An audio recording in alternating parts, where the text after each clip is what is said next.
Salut, c'est la revue de presse du monde moderne. On dit Bajnad ici, c'est un peu pour dire bonjour, mais pour dire bonjour et au-delà, pour dire bonjour, salutations, vive la vie, croquons la vie, Bajnad, les modernos, ceux qui sont là depuis longtemps vous expliquent au nouveau. C'était un tweet malheureux de la poche du costume de Gérard Larcher le jour de l'intronisation de notre président-roi, la deuxième fois. Malheureusement, il avait envoyé le tweet, c'était trop tard, et puis on s'est emparé de ce Bajnad en disant qu'après tout, Gérard était quand même le symbole de l'excellence à la française aussi, une célébration rabelaisienne de ce que peut être la vie aux dépens du contribuable français, mais au-delà, un poète. Alors voilà, on se dit Bajnad plutôt que de dire bonjour. C'est moi qui reprends les commandes de cette revue de presse. J'espère que Antoine ne vous a pas maltraité ces 2 derniers jours. J'ai vu qu'il vous a quand même bien fait marrer avec ces images générées en intelligence artificielle. C'est complètement dingue. On va aller encore plus loin avec ce logiciel. On va vraiment faire des trucs très très drôles jusqu'à ce qu'on soit en prison. Merci Curieux 238 pour les abonnements offerts, 5 abonnements communautaires offerts. N'hésitez pas bien sûr à vous abonner avec Prime sur Twitch, à nous suivre sur YouTube, ici sur Twitch, sur Twitter, sur tous les réseaux sociaux, à partager bien sûr le stream de cette revue de presse. Vous le faites de plus en plus nombreux et c'est ce qui fait que nous sommes de plus en plus nombreux grâce à vous, grâce à ce bouche à oreille. Et puis vous êtes une commu en or quand même parce que au-delà du fait que y a déjà un trad live ce matin et que vous êtes en train de vous abonner et qu'on va sans doute taper les 800 abonnements ce matin, qu'on est plus de 20 000 maintenant, 20 170 sur Twitch, bientôt 75 000 sur YouTube. Ce n'est qu'un début, j'ai envie de dire. Vous êtes en plus des artistes aussi, beaucoup de musiciens qui sont venus à moi, batteurs, ingénieurs du son, professeurs de musique également, qui voudrait aussi rejoindre la création d'un album des Modernos, puisqu'on a maintenant Vieux Macroniste, par le groupe Vieux Macroniste, et qu'on a le tube, le nouveau tube, La fin de l'abondance, qui va être mixé, merci, par un Modernos qui s'est gentiment proposé de le faire. Et on vous prépare une surprise énorme. Alors je ne sais pas pour quand ce sera autour de la musique, mais je suis très excité. Je peux rien vous dire pour le moment, mais c'est juste délirant ce qui est en train de se passer. Et puis pour ceux qui suivent, parce que avant tous ces tubes créés, ces tubes, c'est un peu, ces titres confidentiels, mais qui ont une potentialité de tube quand même assez énorme. Je mettais Blackpool. Mon groupe, on a fait un album, on a pas mal tourné dans les années 2010. Et figurez-vous qu'avec Blackpool, on va relancer les répétitions au mois d'octobre et qu'on va sans doute faire une tournée, voilà, venir jouer. Donc il y aura du Blackpool, il y aura peut-être du monde moderne. Bref, alors tout va bien. Non, il y a bien sûr Marc Rebillet et son tube. Voilà. J'ai un petit mug hommage, je ne sais pas si vous le voyez bien, à la reine d'Angleterre que ma chère et tante m'a gentiment prêté puisqu'elle a une collection de mugs débiles anglais. La reine est morte. The Queen is dead. Le London Bridge is down, c'était le nom de code pour ça y est, elle est morte, qu'est-ce qu'on va en faire? Alors rassurez-vous, on va pas tartiner de la reine morte sur nos tartines ce matin comme l'ensemble de la presse et Stéphane Bern, on va pas nous faire une bernite. Maggie va très bien, sauf que elle ne vient pas trop ici. Elle préfère regarder les oiseaux le matin et profiter de l'extérieur parce qu'avant c'était un chat d'appartement et qu'elle découvre le monde, c'est merveilleux. Elle est morte la reine? Bah ouais, c'est bien parce qu'il y en a qui ont vraiment tout coupé quoi. Et ça c'est génial. Bah ouais, la reine est morte. Alors, ils nous l'ont dit, elle était morte, je sais pas quand, mais ça a pris la journée pour qu'à la fin ils disent bon, elle est morte. Jacques Chirac, ça avait mis 24 heures aussi avant d'annoncer qu'il était officiellement mort. Camilla est reine consort. La reine consort, ouais, ça marche, ouais, c'est les deux. La meuf est dead, comme dirait Sibeth Ndiaye. C'était à propos de Simone Veil, ça. Ouais. Alors je sais, ça dégouline de la reine est morte. Il y en a de partout ce matin, vous allez voir. Mais on va pas parler que de ça, loin de là. On va parler de la réforme des retraites que Macron aimerait bien faire. On va parler aussi de la blague, le CNR, le Conseil national de la refondation macroniste, aussi appelé le connard. Conseil national de la refondation. C'était hier, ils étaient sur un terrain de rugby. Il y avait François Bayrou qui était tout content, ils ont bien mangé, il y avait des petits micros et tout. Ça sert à rien. Du coup, la reine est morte, ça a fait schlack. Donc voilà, RIP, le CNR est mort, vive le CNR. En tout cas, Georges Pompidou aussi, 24 heures. Ouais, souvent quand une personnalité meurt, ça met un peu de temps avant de l'annoncer aux médias, globalement, pour que tout soit prêt. Alors là, avec la reine, pardon, excusez-moi, je nettoie mes lunettes. Avec la reine, les nécros étaient prêtes, vous imaginez bien, depuis très très longtemps. Un point de vue avait déjà fait un numéro spécial au mois d'août, donc ils étaient sur les starting blocks. Pour les autres, bon, c'était prêt. Alors je vous fais rapidement un petit tour de la presse, et je me recoiffe quand même, parce que par- tant pis. Tant pis, j'ai envie de dire tant pis. Euh, alors, je vous fais un petit tour rapide donc de La Reine est morte. Nous l'avons tant aimé. Ça, c'est Bernard Arnault. Hein, c'est aujourd'hui en France, le Parisien. Nous l'avons tant aimé, surtout moi. LVMH, tu m'étonnes. Je pense qu'il fournissait des trucs. Alors, peut-être pas parce qu'elle avait des fournisseurs locaux. Hein. Il faut savoir que tu as un by patent of the Crown. Tu peux, quand tu es anglais, faire pas mal de trucs. Il faut. Ah oui, je vous ai pas dit. Mais moi, j'ai bossé pour la reine dans une autre vie professionnelle. J'ai travaillé à l'ambassade de Grande-Bretagne à Paris et je l'ai rencontrée quand elle avait fait la visite de l'entente cordiale à l'époque où il y avait Chirac et le prince Philippe. Et donc, voilà, j'ai travaillé pour la perfide Albion. Et j'ai plein d'amis anglais qui aujourd'hui doivent être dans le mal, hein, et dans la douleur et dans la tristesse. Parce que les Anglais m'ont expliqué en fait cet attachement qu'ils ont à la reine. Parce que nous on se dit, bah nous quand il y en a un, on lui coupe la tête, hein, on est français. Alors pas tous, hein, vous avez des Français encore royalistes. Eux ils t'expliquent, ouais mais bon, y a un côté, tu sais que ça va bien quand tu es capable de payer des gens à rien foutre et qui te représentent, tu vois. Alors, c'est pas des SDF, hein, ils ont des grands châteaux, des grandes maisons, des grands machins. Mais visiblement, ça les rassurait. Hein, de te dire, bon, alors même si vous aviez des pédos dans le truc, ça se savait pas à l'époque. Hein, enfin, ça n'en parlait pas trop. Mais là, globalement, ils m'ont un peu expliqué le merdier. Bon, nous, on a dit non. On a été assez cons, les Français, pour tuer le roi et recréer avec la cinquième un faux roi. Et du coup, on se retrouve avec, avec Moumoutor, tu vois, le mec qui est commandé par un écureuil zombie qui nous fait n'importe quoi, hein, qui se prend vraiment pour un roi. Je ne sais pas si vous avez vu l'intronisation de Macron avec la petite musique, le palais de l'Élysée. Mon dernier tweet qui cartonne, c'est un rappel des chiffres, en fait, chiffres stratosphériques, du coup, des travaux de l'Élysée depuis que les Macron squattent l'Élysée. Alors, c'est une information de challenge, rien de conspi. Donc, c'est la fin de l'abondance, hein, selon Emmanuel Macron. Mais il faut savoir que depuis 2017, c'est pas moins de 27 millions d'euros qui ont été dépensés en travaux et rénovations à l'Élysée. Alors, c'est pas que des travaux pour que l'Élysée soit pas une passoire énergétique. Non, non, non, non. C'est pour mettre de la moquette taupe qui bouloche, c'est pour repeindre les trucs, mettre des tableaux dégueulasses. Enfin bref, c'est quand même 27 millions d'euros dépensés depuis que Brigitte et Emmanuel en ont fait leur petite garçonnière à Paris. Et là, en ce moment, c'est la cuisine qui est rénovée. Et le montant de la rénovation de la cuisine, c'est juste 8 millions d'euros. Petite cuisinette. M'emballe pas. Ah, je suis allé. Ikea, non. Mais m'emballe pas bien. 8 millions. Ah bah d'accord. Bah dites donc, ça va être de la belle cuisine, ça. Sachant que les mecs... non mais tu te rends compte? Alors après, ils t'expliquent que oui, c'est des monuments historiques et tout. Non, non, non, non, non, non, stop. La moquette beige, c'était pas la peine. Hein. On avait une très très belle moquette rouge et or. Ça faisait bien Troisième République. Non, non. C'est dingue. 8 millions d'euros pour farcir des perdreaux et t'expliquer que c'est la fin de l'abondance en trinquant avec des millésimes. Ah, ils sont cons, ils y ont cru. Tu baisses un peu le sofa, donc crève de saut là. Pff, voilà, c'est un sauna cette putain de cuisine.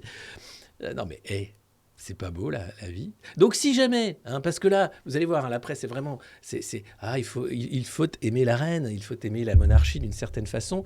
La monarchie républicaine, non. En fait, c'est des relents de monarchie. Je pense que les révolutionnaires de 1789, qui étaient de bons bourgeois, ne sont pas allés au bout du truc, en fait. Hein. Il y a un moment, ça s'est arrêté. Ils ont pris goût aussi au perdreau, au champagne. Il y a bien sûr une réaction de toutes les monarchies européennes. Et on voit bien, regardez, les républiques sont peu nombreuses, les démocraties aussi, hein, mais on en est là. Alors, je vous fais un petit tour rapide de la reine, puis après on parlera de notre pays, de notre prési-monarchie, de notre république-monarchie, je ne sais pas comment on peut l'appeler, la France c'est assez particulier. Merci d'être si nombreux pour ce démarrage de la revue de presse, ça fait à peine 10 minutes qu'on est là et vous êtes déjà 1400, je vous remercie, n'hésitez pas bien sûr à prendre des abonnements, à les renouveler, à les offrir et à partager bien sûr le lien de ce stream. C'est une dark kitchen. Ah, tu crois? C'est pour planquer les perdreaux. En fait, tu as un tunnel qui va directement de l'Élysée à la chambre de Gérard Larcher au Sénat. Malin, parce que c'est le deuxième personnage de l'État, Gérard, faut pas déconner. Alors, les titres, rapidement, sur la reine. Donc, nous l'avons tant aimé, Libération, la peine d'Angleterre. Ouais, ils auraient pu faire la une avec la mort d'Andrew sur la pine d'Angleterre. Ça, attention, il faut faire attention, c'est glissant comme titre, je trouve. Belle photo, cela dit, hein, belle photo. Le Figaro, sobre, hein. L'adieu à la reine. Salut. Sud-Ouest, parce que toute la presse régionale aussi te tartine de la reine comme s'il en pleuvait. Éternel, comme Michael Jackson. Ouais. Ou Elvis, je sais pas. Enfin voilà. L'éclair, regardez. Mort d'une icône mondiale. Et alors, ceux qui doivent avoir mais méga le seum, c'est Paris Match, quoi. Parce qu'ils sont sortis hier, mais le matin. Et eux, ils avaient mis Michel Drucker. Bon, c'est notre petite reine à nous, hein. 80 ans, c'est pas 96 ans. Alors évidemment, il y avait des blagues hier, genre « Oui, mais Michel Drucker, il a enterré la reine, il va enterrer tout le monde, rendez-vous. » Il a quand même que 80 ans, Michel Drucker. C'est un jeune, il pète la forme. Alors vous allez voir dans la revue de presse, malheureusement, hein, nous, l'espérance de vie mondiale baisse. Hein. On est passé de 73 à 71 ans. Alors, vous avez le MEDEF et Macron qui t'expliquent qu'on va reculer l'âge de la retraite parce que l'espérance de vie augmente. Faux. C'est l'ONU qui le dit, c'est pas non plus des conspis. Et là, putain, ah là là là là là là, la loose. J'imagine la rédac de Paris Match. Bon, déjà qu'ils ont perdu Bruno Jeudi, mais alors là, tu te dis, merde, putain, mais ça, si ça, c'est pas triste. Alors, vous inquiétez pas, hein, je pense que jeudi prochain, Paris Match nous fait un spécial impressionnant. Sautez sur ce numéro où toutes les stars de la planète, hein, de Jean-Jacques Goldman à Céline Dion, ont fait des petits messages de joyeux anniversaire, Michel. En tout cas, non, Bruno Jeudi n'est pas mort, il a été exfiltré de la rédaction de Paris Match par Bolloré. Donc voilà, une petite pensée pour Paris Match qui s'est bien planté hier. Hein, mais c'est pas de sa faute, il pouvait pas savoir que la reine allait mourir le jeudi. Jeudi, Bruno Jeudi, Paris Match, là, ouais, ça en fait des coïncidences, dites-moi. Vous ne pensez pas? Allez, donc voilà, merci, au revoir Elisabeth II, 70 ans de règne, 96 ans à la tête du pays. Vous allez voir, il en pleut des chiffres, on en fait encore une petite parenthèse avant de revenir à la vraie revue de presse. À 24 heures près, elle faisait ça le mercredi soir, il dormait pas de la nuit, il faisait un numéro exceptionnel. Bon, ce sera la semaine prochaine.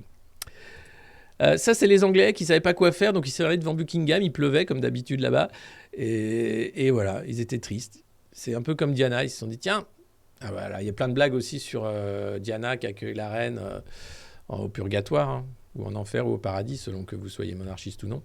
Et voilà, donc là, les Anglais, par contre, hier soir, ont voulu rendre un dernier hommage à leur reine, qui a quand même passé le jubilé. Il y avait, ça c'est Piccadilly Circus, c'est au cœur de Londres, vous avez des grands écrans géants, et ils ont enlevé les pubs pour mettre la reine, mais partout, vous avez eu Obama, Trump, Biden, tout le monde a fait un petit message, Poutine, Macron évidemment sur la reine en disant voilà, c'est un pan de l'histoire qui part, hein, parce que quand même, le premier ministre qui avait remis sa démission à Elisabeth II, c'était Churchill. Et le dernier Premier ministre qui a remis sa démission à Elisabeth II, c'était Boris Johnson. Et puis il y a Liz Truss qui lui a serré la main et bam, patatras. Ça, voilà. Alors Stéphane Bern, bon, ben, lui, il ne va pas dormir pendant 72 heures, je pense. Ça va être très compliqué, hein, pour lui. Il va être extrêmement mobilisé sur le pont. Alors tout est déjà prêt, hein, images d'archives, machin, la spéciale. Mais je pense que ça peut aller encore plus loin dans le délire. Donc voilà. Elle était une icône mondiale, ça, voilà, tout le monde va vous le dire. Et ça, c'est la poignée de main qui tue. Liz Truss, la nouvelle première ministre anglaise qui se prend pour Margaret Thatcher, qui est allée la voir à Balmoral. Alors bon, elle avait du mal, hein, déjà à se tenir debout, tout ça. Et là, bon, bah voilà, c'est une des dernières photos officielles de la reine. Voilà. Maintenant, le roi, c'est Charles III. Hein, c'est son fils, le prince Charles, qui était prince de Galles, qui devient donc Charles III. Alors, il faut savoir qu'il le devient dans la seconde où sa mère décède et que l'intronisation prendra plusieurs mois parce qu'il faut refaire des timbres, enfin, il faut changer l'hymne, hein, puisque God Save the Queen, God Save the King. Il y a beaucoup de choses à faire. On aimerait te voir à 96 ans, Alexis. Bah, j'aimerais bien aller jusque-là en pleine forme comme ça. Hein. Alors le problème, c'est que moi, j'ai pas 26 valets pour s'occuper de moi, on m'amène pas le petit déjoli tous les matins, j'ai pas des chauffeurs, j'ai pas un yacht de 26 mètres, enfin tu vois, j'ai pas non plus, je dis pas que j'ai une vie dure, hein, je suis pas à la mine, mais bon, Globalement, quand t'es... Bon, ça se passe mieux. Hein. Un peu de sport, tu fais du cheval, tout ça, mais pas moi. Hein. J'en ai fait, je me suis cassé la jambe, j'ai arrêté. C'est comme ça. C'est comme ça, c'est la vie. Hein. C'est 96 ans, tu te dis, bon, elle a bien vécu, que voulez-vous que je vous dise? Voilà, donc au revoir Elisabeth II, merci d'avoir été un témoin du XXe et du XXIe siècle. Si, un chiffre clé quand même. Vous savez, le chien de la reine, c'était le corgi. Si vous ne connaissez pas, c'est ce petit chien, c'est le chien de Welbeck aussi. C'est ces petits chiens un peu saucisses, mais un peu poilus, avec des tout petites pattes. Et figurez-vous que 32 corgis, des Welsh Pembroke, chiens de berger court sur pattes et très sociables, ont accompagné la reine Elisabeth toute sa vie. Le premier s'appelait Dookie quand elle avait 7 ans. Et les 2 derniers lui ont été offerts au printemps 2021. 32 corgis, ça c'est un règne assez impressionnant. C'est dit, hop, il y en a un qui clame, hop, tu le remplaces avec un qui ressemble, c'est pareil, et on recommence. Mais c'est vrai que c'est des chiens très mignons, hein, c'est les corgis, et ils sont très, très, très sociables. Et puis alors, comme ils ont leur trogne avec leurs petites pattes, tu te dis, bon, voilà. Et non, mais c'est pour vous dire le niveau, parce que vous allez avoir tous les chiffres, hein, le nombre de chapeaux dans sa garde-robe, véridique. Hein, ça y est, ils ont commencé à faire quelques chiffres. Alors, le nombre de chapeaux, le nombre de tenues, ils n'ont pas fait le nombre de voyages en jet privé. Mais bon, ça, on pourrait le faire aussi. Enfin, tout. Le nombre de premiers ministres britanniques, le nombre de présidents français qu'elle a vu aussi. Bref, si ça vous intéresse, vous pouvez lire la presse. Hein, ils en parlent. Bon, sinon, revenons aux choses sérieuses, s'il vous plaît. Hier, en grande pompe, Emmanuel Macron a inauguré le CNR, le Conseil national de la refondation. Bon, malheureusement, la reine est morte, donc du coup, tout le monde s'en fout. Pourtant, c'était bien parti. Hein. Caméra, machin, François Bayrou, gros truc. Ceux qui ne sont pas là, ils ont tort. Je vous mettrai la vidéo tout à l'heure. Je vous laisse boire un peu votre café, votre thé et le digérer. Et là, les syndicats commencent à s'inquiéter en se disant « mais ils pourraient nous faire une grosse entourloupe sur la réforme des retraites. » Et c'est vraiment pas le moment de le faire. Tout comme la réforme de l'assurance chômage. C'est vraiment pas le moment de le faire. Alors, il nous faut croire que les chiffres du chômage sont bons, sauf que vous allez voir, entre l'interview du patron de BlackRock, l'interview du patron d'AXA dans les Échos, on sait très bien que c'est la récession qui arrive avec Dame Christine Lagarde, qui hier a choisi de remonter les taux de 0,75, chose jamais vue pour la Banque Centrale Européenne. Donc, la récession va nous tomber sur la gueule comme une navette spatiale qui n'aurait pas réussi à décoller. Donc, attention, Macron pourrait vouloir continuer son travail de sape de la République sociale et arriver avec une réforme des retraites accélérée qui passerait en loose day, comme un peu les lois sur les éoliennes. On en parlera aussi tout à l'heure. Donc les syndicats alertent en disant « Attention, attention, mesdames, messieurs, la reine est morte, certes, mais on s'en fout, la réforme des retraites va vous tomber sur la gueule. Or la reine, oui, elle peut faire 96 ans, mais l'espérance de vie baisse dans le monde. Alors, pourquoi on continue? Pourquoi ? Oui, pourquoi, Emmanuel? Peux-tu nous expliquer pourquoi tu veux absolument... Ah bah c'est pour sauver le modèle social français, figurez-vous. On flingue le modèle social français pour sauver le modèle social français. Entre-temps, je rappelle les chiffres, 27 millions d'euros de travaux à l'Élysée depuis 2017. Ça va? Vous êtes toujours sage? Vous êtes toujours heureux? Vous êtes toujours content? Vous êtes toujours sûr que c'est le meilleur président que la France ait jamais connu? Ah bah ouais, moi je pense que c'est le meilleur président que la France ait jamais connu. Moi personnellement, je pense... D'ailleurs, je respecte les consignes de l'OMS et les règles de la communauté. Je pense qu'Emmanuel Macron est le meilleur président que la France ait jamais connu. Voilà. Non mais c'est dingue. Rendez-vous compte. Mais si tu fais le bilan de ce mec, 5 ans plus ce qui se passe maintenant, ce n'est que fiasco, échec et souffrance. Alors, pas pour lui. Hein. Lui, c'est jet ski, travaux à l'Élysée, moquette beige, voyage, tout va bien. Mais pour 10 millions de ménages français, c'est passé sous le seuil de la pauvreté, c'est maintenant la précarité énergétique, c'est le risque de voir sa boîte fermée puisqu'il y a eu les confinements, avec Olivier Véran en plus qui fait sa pleureuse avec un bouquin sur « Ah ouais, j'ai failli faire un burn-out, hein. Mais j'ai regardé les arbres et puis ça allait mieux. » Putain. Ouh, j'ai envie de bienveillance d'un coup. J'ai incroyablement envie de bienveillance. Il va falloir que je me calme, je vous jure, je suis très énervé en ce moment. C'est pas bon ça. Ah, puis heureusement, on a la guerre en Ukraine. Alors Zelensky, après avoir parlé à la Mostra de Venise, est allé parler à la Bourse de New York. Il sera samedi à la foire à la saucisse de Villetaneuse ainsi qu'à la foire de Beaucroissant. Vous pourrez retrouver également Volodymyr Zelensky bientôt à la foire des loges. est également prêt à être disponible pour les mariages et les bar mitzvahs, comme c'est le cas. Et oui, parce que ça marche. Autour des États-Unis, l'Occident promet de fournir des armes à Kiev sur le long terme, parce que l'offensive ukrainienne marche. Ils ont récupéré des villes à la Russie. La guerre va pouvoir durer longtemps. C'est une bonne nouvelle pour le dollar. C'est une extrême mauvaise nouvelle pour la zone euro et l'Europe en général. Les Américains se réjouissent parce que ça y est, ils ont réussi à trouver leur nouvelle guerre. Alors ce ne sera pas Taïwan. Non, l'Ukraine suffira pour sauver le dollar. Ça y est, l'euro s'effondre malgré le choix de Christine Lagarde de monter les taux. Les armes et les milliards de dollars pleuvent sur l'Ukraine pour que cette guerre dure le plus longtemps possible pour enfin mettre l'économie européenne sous tutelle. Avec des leaders tels que Ursula von der Leyen, Emmanuel Macron et les autres, on est sûr de devenir une colonie américaine. C'est formidable et on peut être heureux parce que c'est quand même une grande démocratie. Là, vous avez la grande démocratie à l'œuvre.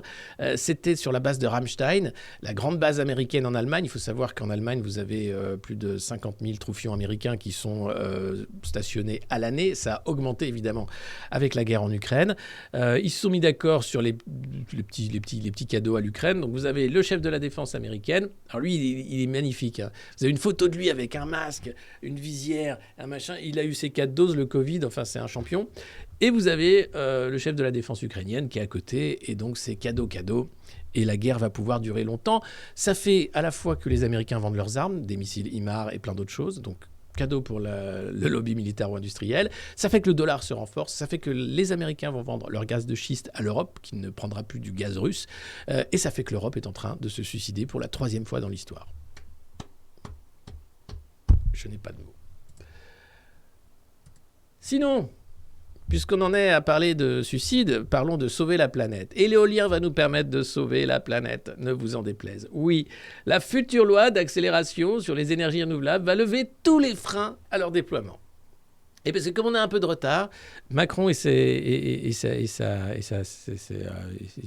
crew, je ne sais pas comment on appelle ça en vrai, ils se sont dit, tiens, on va faire des lois pour que tu puisses pas dire je veux pas d'éolien dans mon jardin.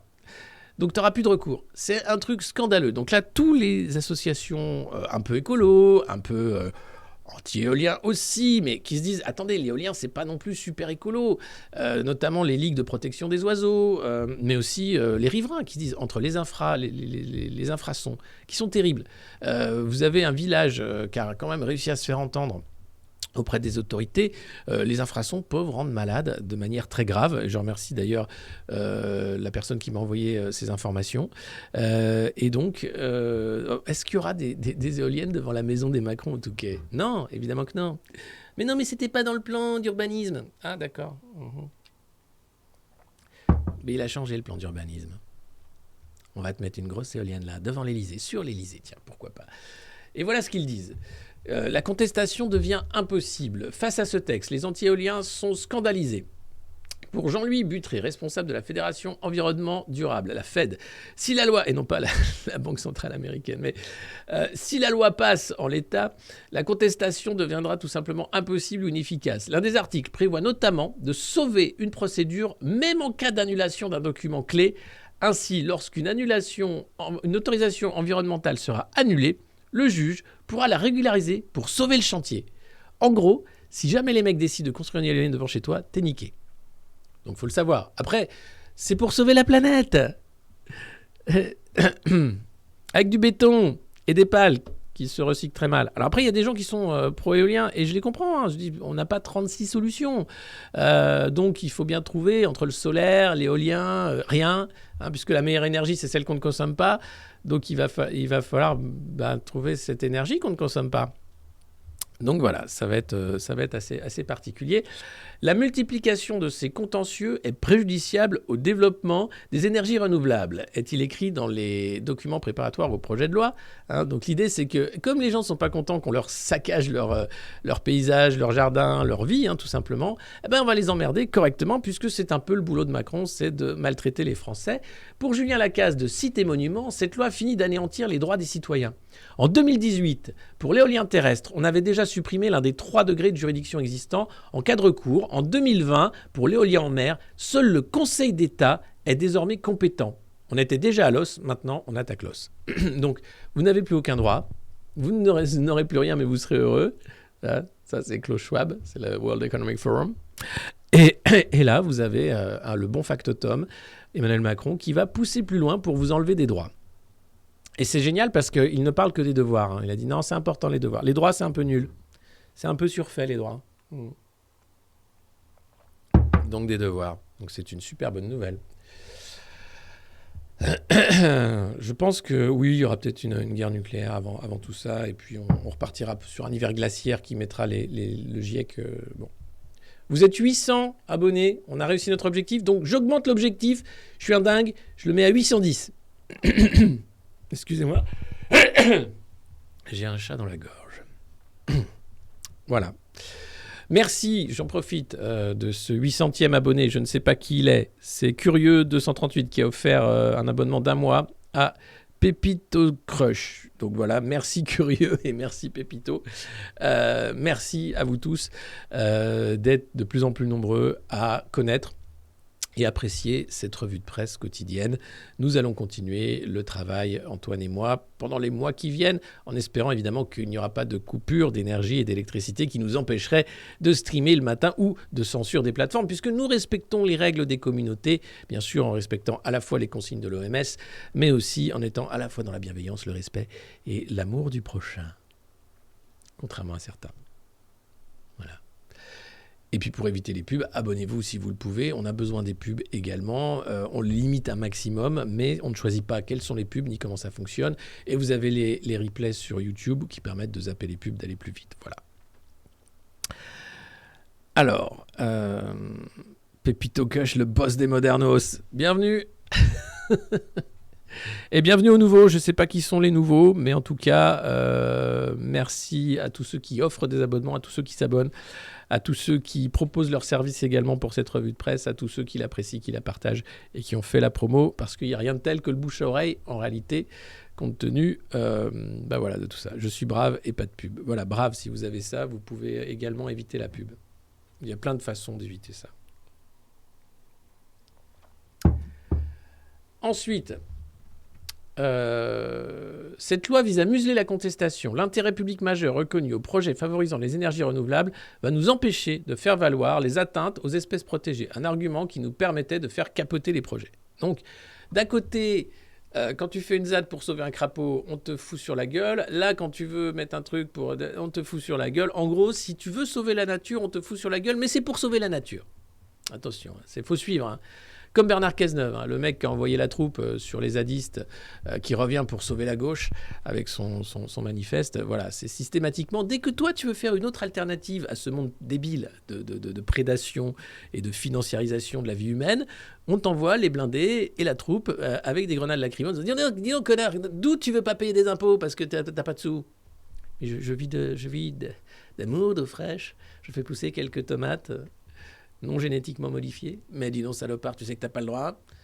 Montre-moi ta carnet de vaccination. Mais non, mais je suis à jour. Hein, je les ai faits tout seul. Enfin, voilà. Ce texte, d'ailleurs, sur les éoliennes, va jusqu'à acheter le silence, renchérit Jean-Louis Buttré. L'une des dispositions prévoit en effet un rabais de prix de l'électricité pour ceux qui vivront près d'un parc éolien. Donc, tu auras les infrasons, mais... tu auras l'électricité un petit peu moins chère parce que tu es un bon citoyen. Tu as accepté d'avoir une éolienne dans ton jardin. C'est pas beau quand même. C'est pas beau comme on nous prend pour des cons. Alors, moi, ça me rend dingue, hein, mais heureusement, il y a quelques associations qui se lèvent. Mais vous avez des gens qui sont élus, qui font les lois, qui pensent que c'est tout à fait normal de passer outre le droit des citoyens. Voilà, parce qu'il faut absolument qu'il y ait des éoliens partout. C'est dingue. C'est proprement dingue. Voilà. Parce que c'est bien beau l'éolien, mais ça ne permet pas de se chauffer l'hiver. Enfin, pas encore. Alors, c'est le retour du nucléaire. Ah oui, que vous le vouliez ou non, hein, c'est pas parce que Macron voulait fermer Fessenheim. Il l'a fait d'ailleurs, ce con. Pardon, c'est un petit terme affectif. Il l'a fait, il a dit que c'était pas sa faute en plus. Il a menti ouvertement et il accuse en plus Jean-Bernard Lévy, le patron d'EDF. La Macronie dans toute sa splendeur, après tout, c'est le seul responsable. C'est lui qui vient de me chercher, rappelez-vous. Alors, évidemment, dès que tu vas le chercher, il se planque. Et puis, dès que c'est lui le responsable, il dit que c'est l'autre. C'est un peu compliqué quand même, monsieur Macron. Vous avouerez. Donc là, sur l'énergie, le retour du nucléaire, face à la flambée des prix de l'électricité et au risque de pénurie, plusieurs pays vont tout simplement prolonger les centrales ou en construire de nouvelles. Nous, on les ferme. Parce que nous, on est des champions, parce que nous, on obéit aux Allemands. Parce que nous, ça fait longtemps qu'on a pris l'habitude d'obéir aux Allemands. Attendez, alors, c'est pas... Voilà. Ça, c'est le parc nucléaire et les différentes stratégies européennes. Alors, vous voyez qu'en France, les petits points rouges, ce sont les réacteurs nucléaires en service. En France, on est quand même les champions. Hein. On est un tout petit pays, mais alors on a plein de réacteurs. C'est le seul si petit pays qui a autant de réacteurs. Et malgré ça, comme la moitié est en rénovation, ben on n'arrive pas à produire suffisamment d'électricité pour tout le monde. Donc il y a un petit problème. Alors soit le nucléaire n'est pas une énergie si bien foutue, et c'est un fait, hein, ça demande beaucoup de maintenance, il y a le problème avec les déchets, enfin bref, ça pose plein de problèmes. L'avantage, c'est que ça ne produit pas de carbone, que tu peux en faire. Le problème, c'est la maintenance et la gestion à long terme des déchets et de l'obsolescence des centrales. En l'occurrence, nous, on était bien dotés en centrales. L'Espagne en avait quelques-unes. L'Italie a fait le choix de sortir du nucléaire. L'Allemagne hésite, hein, mais entre le charbon et le nucléaire, ils ne savent pas trop. La Lituanie aussi. Et puis, vous avez après des centrales un peu partout. Et vous en avez 2 en construction en Slovaquie, 2 au Royaume-Uni, c'était EDF qui était censé faire des EPR. Mais là, voilà, la stratégie est un peu brouillon. Hein, et donc, on va essayer de trouver... Donc, le gaz de schiste américain va venir nous aider, le charbon va venir nous aider. Et derrière, on va te dire, connard, de ne pas envoyer d'email et de fermer le Wi-Fi pour sauver la planète. Voilà. Bon, après, il y a des gens qui croient à ces conneries. Hein, mais globalement, ce que je ne comprends pas, c'est vu le nombre de réacteurs nucléaires en France, comment se fait-il qu'on en arrive à importer de l'électricité d'ailleurs, tout simplement? Et comment se fait-il que le prix de l'électricité soit si cher? Alors ça, on le sait, c'est grâce au formidable marché européen du prix de l'énergie. Voilà. Donc juste pour vous dire, c'était un petit point nucléaire. C'est toujours bien de le faire. Quand on ne sait pas quoi faire, on se fait un petit point nucléaire. Et puis cette nouvelle de l'ONU, dernier rapport sur l'indice de développement humain, qui explique qu'entre la pandémie, le Covid, les guerres, les catastrophes climatiques, eh bien, le niveau de vie et la qualité de vie a reculé d'environ 5 ans. On est revenu aux indicateurs de 2016. Donc au lieu d'aller du bon côté, l'humanité régresse, ça on le sentait, hein. On a bien vu, hein, quand même le progressisme, c'est bon, bah, y a plus d'énergie, hein, on ne pourra pas forcément chauffer, il y a plus d'assurance chômage, il n'y a plus de retraite non plus, hein, faut pas déconner, il faut travailler jusqu'à la mort, donc voilà, et il nous manque plus que le travail des enfants pour avoir à peu près un retour au 19e siècle et brûler des sorcières si on veut aller un peu plus loin en arrière. C'est ça le progressisme, c'est un retour en arrière organisé par la financiarisation du monde, c'est-à-dire que vous avez une minuscule élite ultra friquée, malade de fric, qui capte tous les profits. Et on t'explique ensuite qu'il y a le ruissellement. Et l'argent magique ne sert qu'à entretenir des fortunes artificielles, tandis que la plupart de l'humanité va connaître des famines. La Somalie va connaître à nouveau une famine. L'Afrique du Nord aussi risque de connaître une pénurie de blé, compte tenu de la guerre en Ukraine. Bref, partout ça va mal. L'ONU l'explique, mais vous avez François Bayrou, par exemple, Jacques Attali ou d'autres qui vont t'expliquer que le niveau de vie augmente, donc il faut simplement reculer l'âge de départ à la retraite. Faux! Le niveau de vie baisse. On se tue à l'expliquer. Là, c'est l'ONU qui te le dit et les mecs continuent de te dire le niveau de vie augmente. Non! Enfin, l'espérance de vie, pardon. Donc, ni niveau de vie, ni espérance de vie n'augmente. On est en train de faire du surplace, voire de la régression. Et les mecs continuent de te vendre des réformes de casse sociale en t'expliquant que c'est pour sauver le modèle social français. Mais à quel moment on accepte de donner notre petit pouvoir à des gens aussi malfaisants? Est-ce qu'il n'y a pas un truc chez l'humain qui a toujours aimé se faire maltraiter, tu vois? Il y a un truc bizarre dans notre espèce. C'est pas normal. Donc voilà. Entre, bien sûr, baisse de la natalité, avec bien le péril gris, hein, en disant que vous allez avoir des populations de plus en plus âgées et dépendantes. Donc, heureusement, dès l'an prochain, Macron va parler de la fin de vie. Hein. On va avoir une loi sur le grand âge et l'euthanasie va arriver en masse pour le bien sûr, des populations, là encore. Vous avez d'ailleurs un film japonais qui sort, qui est sur l'euthanasie programmée à 75 ans. Dans un futur dystopique, tous les Japonais doivent mourir. Et donc, ils choisissent un peu comment ils veulent mourir. Mais c'est à 75 ans, c'est la limite, tu ne peux pas la dépasser. Donc, vous voyez, Plan 75. Merci beaucoup, Lodi. Un film qui fait froid dans le dos parce que, en fait, tu te rends compte que il suffit de quelques fonctionnaires, il suffit de quelques gens qui disent « Ah oui », il suffit de quelques gens de 75 ans qui soient d'accord parce que fatigués. Bref, tout ça est possible. Vous avez Soleil Vert, qui était un film formidable sur déjà cette humanité qui va à la catastrophe. Eh bien voilà, là l'ONU nous explique très simplement que nous avons reculé environ de 5 ans sur la qualité de vie. Et c'est que le début. Et pourtant, nous avons, des gens qui vivent très bien en costume de soie, qui t'expliquent que « Mais non, tout va très bien en fait, arrêtez. » On va reparler d'énergie. Excusez-moi.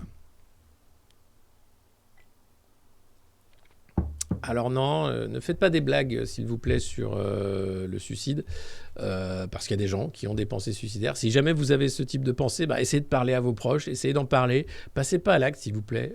Faites un effort. Vous savez qu'il y a la lumière au bout du tunnel. Nous, on essaye tous les matins de rire, justement, de redonner le moral, même si les nouvelles sont catastrophiques. Il ne faut pas les prendre forcément au sérieux. Ça ne veut pas dire que tout va être noir et terrible. On peut toujours se débrouiller justement avec des solidarités locales. Donc, si jamais vous avez autour de vous des gens qui sont dans la dépression, qui ont des pensées suicidaires, aidez-les, épaulez-les. Si vous en faites partie, il y a SOS Amitié. Si vous n'avez pas des gens proches de chez vous, vous avez... alors, c'est pas que le Père Noël est une ordure, mais essayez de trouver une parole, une main qui va se tendre, quelque chose, parce que voilà, c'est terrible. J'ai perdu des amis, et puis je pense que beaucoup de gens l'ont fait, donc voilà, prenez pas ça. C'est un truc qui, voilà, moi j'ai du mal à rire avec ça. Voilà. Ça, on va parler d'énergie. Voilà, donc après cette parenthèse solidarité et pas sobriété, mais solidarité surtout, vraiment. C'est les importations hebdomadaires de gaz vers l'Europe en milliards de mètres cubes.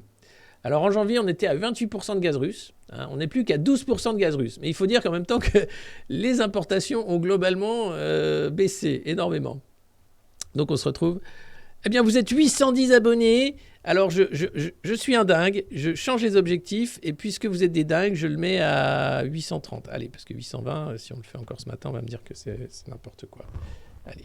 Et puis, bien sûr, évidemment, l'objectif, c'est à Noël, on est 1000. 1000 abonnés et 2000 tous les matins. On est 1946 ce matin. L'idée, c'est d'être à 2000 tous les jours. Et là, on vous fait l'émission culinaire du monde moderne. Et puis, après... quand on sera à 3000, 4000 tous les jours, on est déjà en train de préparer un énorme événement, un vrai, où on va se rencontrer, on va faire la fête. Et ça, je suis très, très excité. Voilà, je ne peux pas en dire plus, mais on est en train de préparer un truc de dingue. Et pas une raclette, non, un truc de dingue. Alors... importation hebdomadaire de gaz vers l'Europe, donc voilà, donc elle baisse, donc évidemment les importations russes baissent également, mais tout baisse. Alors c'est pas grave puisqu'on a nos réserves à 92%, donc normalement ça devrait bien se passer. Là, le x10, c'est le prix de l'électricité depuis le début de la crise de l'énergie à la mi-2021. Donc c'est bien parce que on apprend quand même que c'est pas que la guerre en Ukraine. Il y a un peu eu de la merde de fait avec les confinements, l'arrêt de l'économie, tout ça. Bon, c'est compliqué.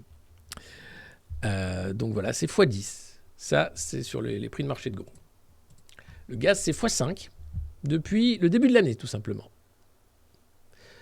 Alors, Ursula von der Leyen va essayer de trouver une solution. Donc, pour aplatir la petite bosse de consommation d'électricité, elle va nous dire de ne pas consommer pendant les peak hours, donc les moments où il y a des pics de consommation. Il faudra aplatir la bosse. C'est leur truc, c'est aplatir la bosse.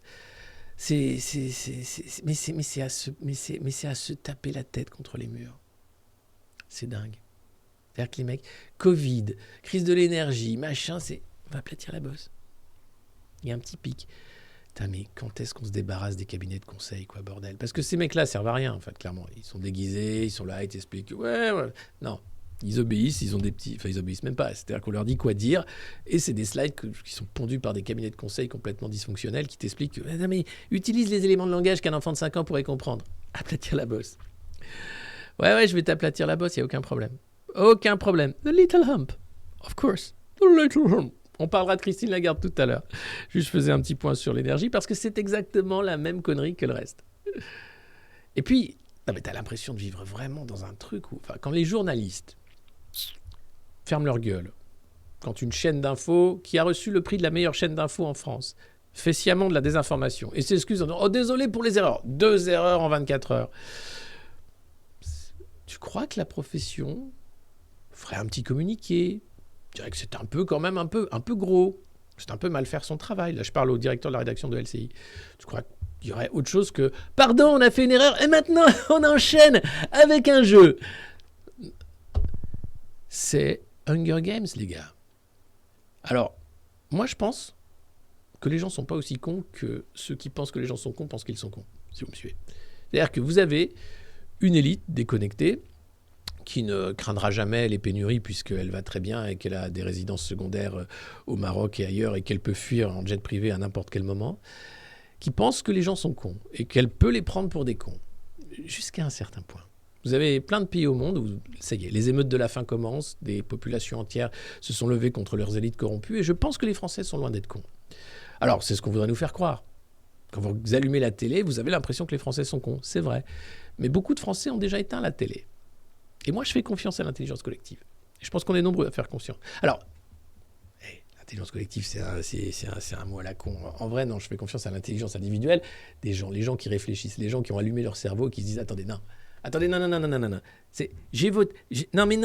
Non, mais, écoutez, François Hollande qui nous dit « On ira jusqu'au bout, quoi qu'il nous en coûte, hein, pour sauver l'Ukraine. » Le mec s'en fout. Au pire, il prend un avion, il va à New York. Toi, tu es là, tu dis « Non, mais attendez, parce que c'est une bombe nucléaire qui me tombe. » Non, mais il faut aller jusqu'au bout, tu sais. Tu n'es pas prêt à te sacrifier? Non, je vais d'abord envoyer BHL, voir comment il se bat. Et puis après, je copierai ses mouvements de combat. Voilà, faut faire un peu ça. Alors pour ceux qui sont en retard, bienvenue. Pour ceux qui nous découvrent, bienvenue. Pour ceux qui sont là depuis le début, merci. Et pour tous les autres, une reconnaissance éternelle et un grand merci. Et puis, vous avez de la chance parce que si vous avez en retard, vous avez raté la tartinade sur la reine. Comme ça, on est passé à autre chose. On fait une vraie revue de presse. Ça vous évite de bouffer de la reine, comme ça va être le cas sur tous les autres médias. Alors là, c'est une autre reine. C'est notre reine Christine Lagarde, déguisée en reine des neiges, là, tout en blanc, avec sa chevelure blanche. Elle est magnifique. Christine Lagarde admet son erreur d'avoir mal anticipé l'inflation qui va rester élevée. Les mecs, tu vois, entre les journalistes de LCI, Olivier Véran, Christine Lagarde, ils admettent tous leurs erreurs. Ils mentent. Ce sont des mensonges, de la désinformation, de la manipulation. Ce n'est pas des erreurs. Ils sont payés pour mentir. Soyez convaincus d'une chose. Quand ils reconnaissent une erreur, c'est qu'ils sont pris la main dans le sac, en fait, de leur gros mensonge. Donc, déjà, Olivier Véran, qui ne reconnaît son erreur que sur les masques, mais c'est même pas une erreur, on s'en fout, Olivier. Ce qu'on veut, c'est maintenant le lever du secret défense. Et on veut savoir qui a décidé de traiter les Français comme des enfants de 5 ans maltraités. Avec les auto-attestations de sortie, avec le couvre-feu, avec les rayons non essentiels fermés, les commerces non... Alors, vous allez voir, on va parler des commerces non essentiels aussi, des secteurs non essentiels. Le cinéma pleure, Cadmerat pleure. Vous allez voir. Ah, ils ont voulu ça. Les restaurateurs pleurent. Tout le monde pleure. Mais les gars, il y a un truc. Quand on est humain, on reste libre. Et on a le choix. Et on se bat pour cette liberté parce que vous avez d'autres humains qui passent leur temps à essayer de faire en sorte que chacun soit dans une petite cage. Donc j'espère que ça aura servi de leçon à beaucoup. Mais là, putain, elle reconnaît son erreur. Merci Christine. Donc là, elle a augmenté les taux, mais c'est trop tard. Le dollar a bondi hier. L'euro est en train de dégringoler dans des profondeurs qu'on ne lui connaissait pas. Cette monnaie unique qui était censée nous préserver de l'inflation, eh bien, nous emmène dans l'inflation. La remontée des taux va bien mettre une stagnation économique, voire une récession en Europe. C'est assez terrible. Vous allez voir après, on va parler de l'interview du patron de BlackRock et du patron d'AXA. Tout est dit entre les lignes, dans une magnifique langue de bois. Mais globalement, nous allons souffrir. Nous, les sans-dents, nous, les pauvres, nous, ceux qui payons nos impôts, nous, ceux qui n'avons pas de jet privé, nous, qui travaillons et qui ne gagnons pas plus que le SMIC. Nous, qui votons pour savoir qui va nous maltraiter en 2027. Nous, qui acceptons cet état de fait. Nous, qui sommes résignés. Alors voilà. Oh, ils vont peut-être inviter Zelensky à la BCE, je sais pas. Alors, en tout cas, lui, les milliards... En même temps, son pays est en guerre, c'est normal. Pardon pour les misophones, j'ai fait un peu de bruit avec mon café. Alors, oui, on va parler du cinéma tout à l'heure. Je vous vois très énervé. Restez calme. Stay calm. Alors attendez, qu'est-ce qu'il nous dit Christine? À part le fait qu'elle a remonté les taux, donc on s'en fout. Mais regardez, elle était tout en blanc vêtue. Hein.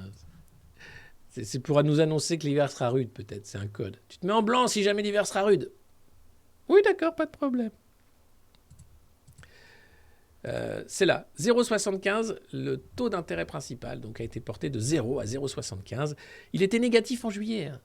L'argent magique a bénéficié bien sûr aux milliardaires. Ils ne se sont jamais autant enrichis que ces 2 dernières années de Covid.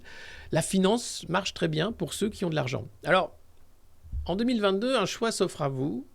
Être actionnaire ou être révolutionnaire. Tout dépend un peu de votre bourse.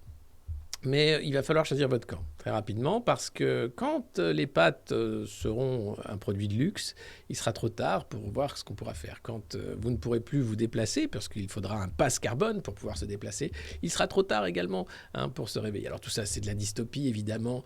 Olivier Véran nous rassure, comme d'habitude, que mais non, il n'y aura jamais de pass pour les activités du quotidien. Ah bon? Et les passes carbone? Mais non, jamais. Donc c'est bon, c'est déjà acté. Donc il va falloir se bouger et pas seulement tricoter des pulls. Et je remercie les modernos qui tricotent des pulls. Merci beaucoup. Il y a par exemple sur l'économie d'énergie, où allons-nous faire des économies? Alors, avant de taper dans les ménages, c'est les industries vont être obligées de faire attention, etc. Et puis, les data centers, les données sont de plus en plus coûteuses à stocker. Et oui, parce qu'on vit un monde de données. Alors les mecs ont voulu la 5G, les machins connectés, 15 à 20% de part de l'électricité dans la facture des clients de l'Interxion, le géant de l'hébergement des data centers. Face à la flambée des prix, les acteurs passent à des hausses de prix. Alors c'est d'abord des hausses de prix, mais ensuite c'est simplement dire on va arrêter nos conneries de data. Alors parce que c'est ça, les cabinets de conseil, la ville du futur, c'est de la donnée, de la 5G, du truc connecté. Dès que tu te laves les dents ou que tu vas aux toilettes, paf, on sait combien de temps qui a passé, ce que tu as fait. Et les mecs sont super contents. Ils savent pas quoi en faire, mais ils sont super contents. Ils ont de la donnée. Ils en pissent de la donnée et ils sont très contents d'en avoir. Sauf que là, ça commence à coûter cher. Alors ils vont peut-être se dire, on laisse tomber, on va fermer. Mais ça tombe bien parce que Emmanuel Macron, lui, hier, quand il a lancé le CNR, vous allez voir, je mets la vidéo dans un instant si vous êtes prêts, si vous voulez, a annoncé une grande consultation en ligne des Français. Vous allez pouvoir donner votre avis sur un formulaire en ligne qui finira dans un data center qui sera débranché puisqu'il faudra faire des économies d'énergie. Non mais c'est dingue. Les cahiers de doléances des Gilets jaunes étaient censés être en open data. Eh bien non. Malheureusement, c'est pas arrivé, pas vraiment, pas en intégralité, et ces cahiers dorment dans les sous-sols de la Bibliothèque nationale de France. Ils n'ont pas été entièrement numérisés, et on nous explique qu'on va relancer cette entourloupe de. Je donne un peu la parole aux Français. Voir s'ils ont froid ou s'ils mangent un peu des perdreaux, s'ils sont végétariens, s'ils préfèrent les insectes. Voilà, c'est dingue, c'est proprement dingue. Donc voilà, non, stop l'entourloupe.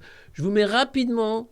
Mais les absents ont toujours tort à la refondation, parce qu'il avait un peu le seum hier, Manu. Il était sur le terrain de rugby. Alors, c'était avant que la reine meure, donc on parlait encore un peu de ça. Là, ça a fait pchit son truc, c'est merveilleux. Je vous le mets, juste le temps que vous vous vidiez l'intestin. 52 personnes représentant forces politiques, syndicales et élus ont été invitées. 40 sont là. Les 12 qui ne sont pas là ont tort. Parce que quand on a un mandat pour représenter, parler, même venir dire qu'on n'est pas d'accord.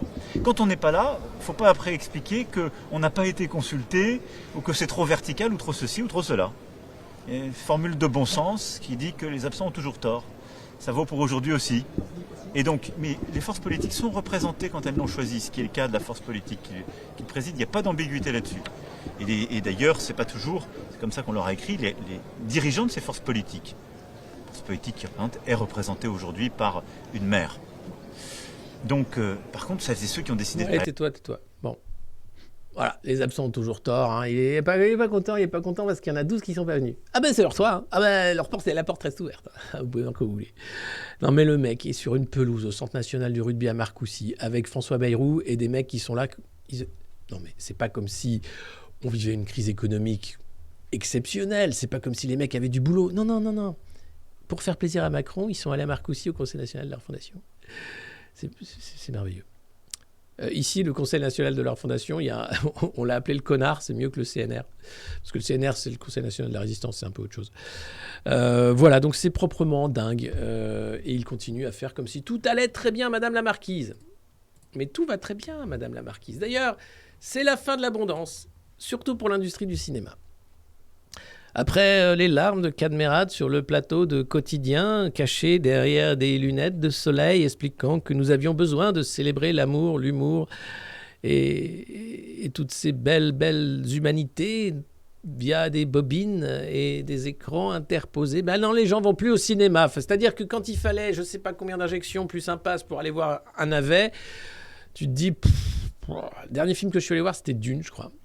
Un énorme clip avec Timothée Chalamet au milieu. Je préfère le Dune de David Lynch. Et je préfère les bouquins en réalité. Donc à un moment tu dis ouais, c'est pas non plus... Enfin si les films, la moitié c'est des clips et l'autre moitié c'est des bides avec Cadmerade et Depardieu. Voilà. Donc, ils sont un peu dans la merde. Quand vous regardez le box-office, il n'y a pas un film français qui a fait un carton cet été. C'est Deadland. Et puis, il n'y a pas de bons films. C'est-à-dire que vous avez un entre-soi assez terrible qui fait que, entre les fils de, les machins, la thune qui va à des mauvais films, c'est compliqué. Alors, il y a quelques bons films. Hein. Le cinéma reste un art que j'apprécie énormément. Mais malheureusement, ils se sont tirés une balle dans le pied. Hollywood ne sait plus faire de bons films aussi. C'est très compliqué. Hein. Entre les remakes, les faux trucs, les trucs insipides, c'est compliqué de trouver un bon film, je suis d'accord. Top Gun était très bon. Apparemment, ça a été le carton, évidemment. Maverick, qui était un... Voilà, je ne suis pas allé le voir parce que le premier Top Gun m'avait un peu saoulé, mais voilà. One Piece Red, où on se bat dans la salle. Ouais, non, mais il y aura toujours des bons films. C'est ça qui est formidable. Il y aura toujours des réalisateurs exceptionnels, des acteurs exceptionnels. Et heureusement, maintenant, l'industrie du cinéma, c'est un peu tirer une balle dans le pied. Et c'est pas demandant aux gens gentiment d'aller payer 10 € une place, plus 10 € un paquet de popcorn, qu'on va les faire retourner au cinéma parce que ça fait beaucoup d'euros pour un truc où les euros, on les garde pour manger en réalité. Le cinéma ne peut vivre que si ça reste un art populaire. Et à 10 € la place, c'est plus populaire. Donc il va falloir revoir un peu les priorités, quoi.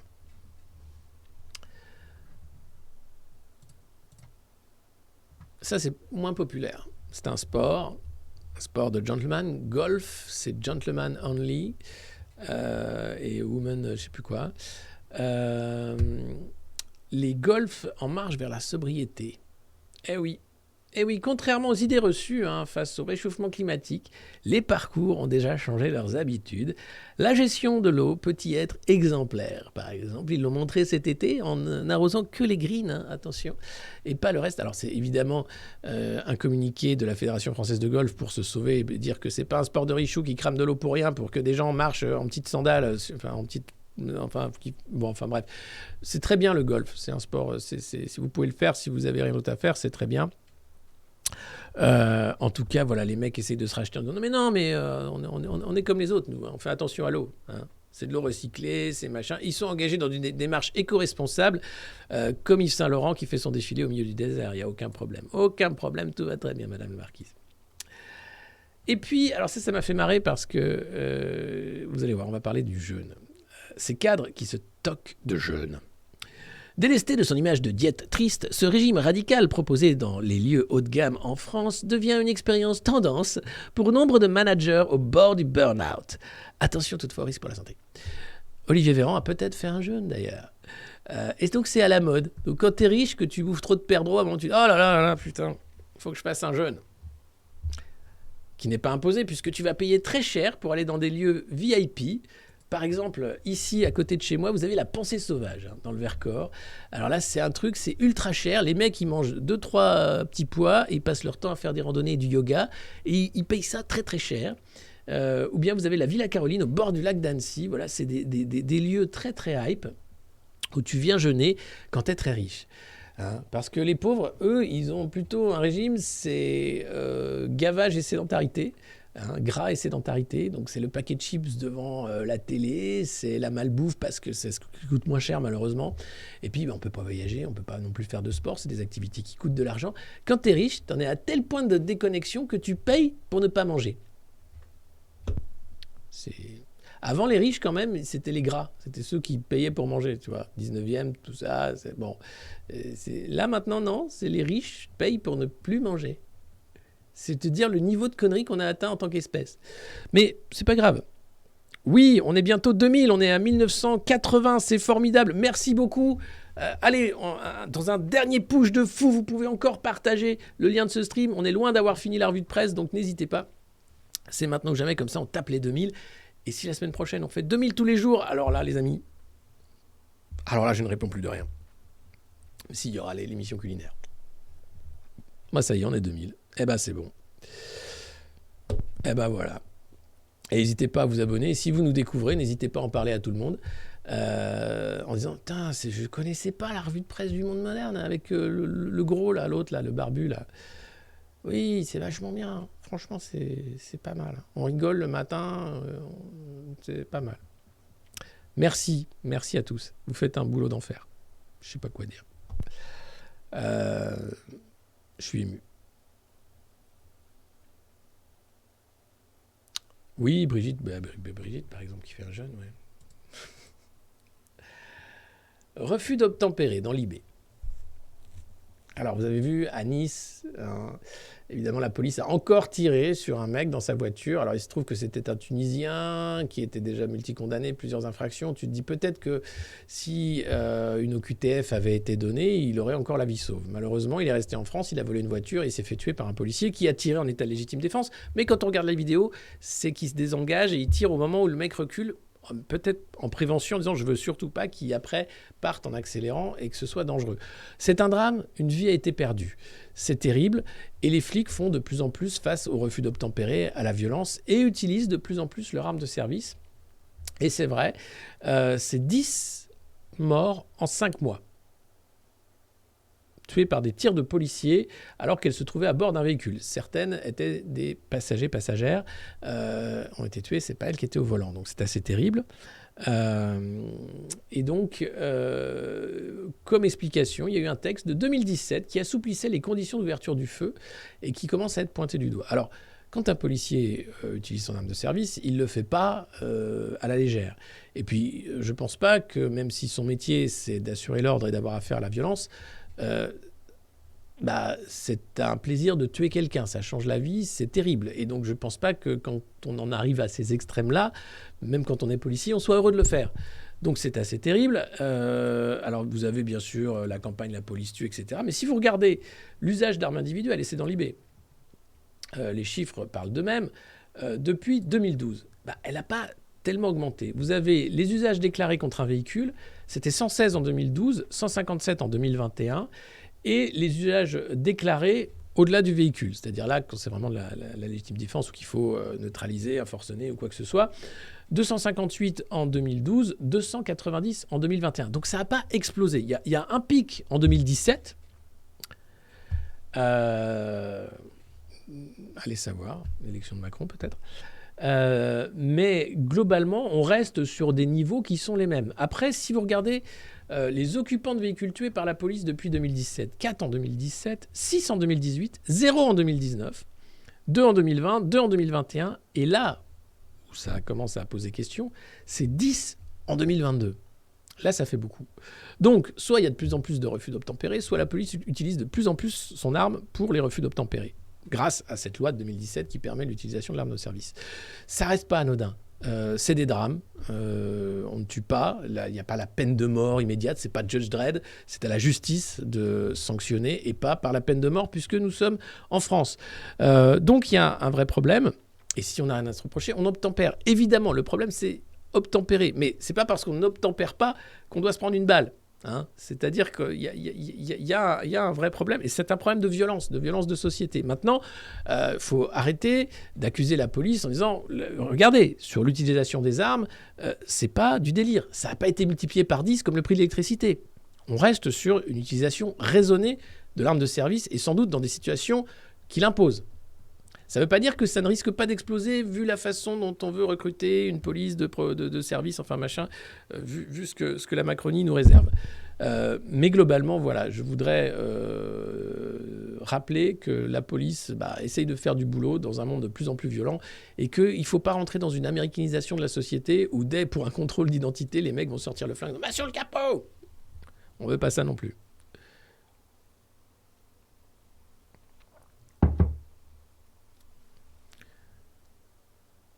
Oui, il manque d'entraînement, bien sûr. Bien sûr. Puis de plus en plus jeunes, pas forcément formés, avec des situations d'une extrême violence. Donc on en arrive là. Voilà. Sur l'interview de... C'est le patron d'AXA. Il s'appelle Monsieur Buberl.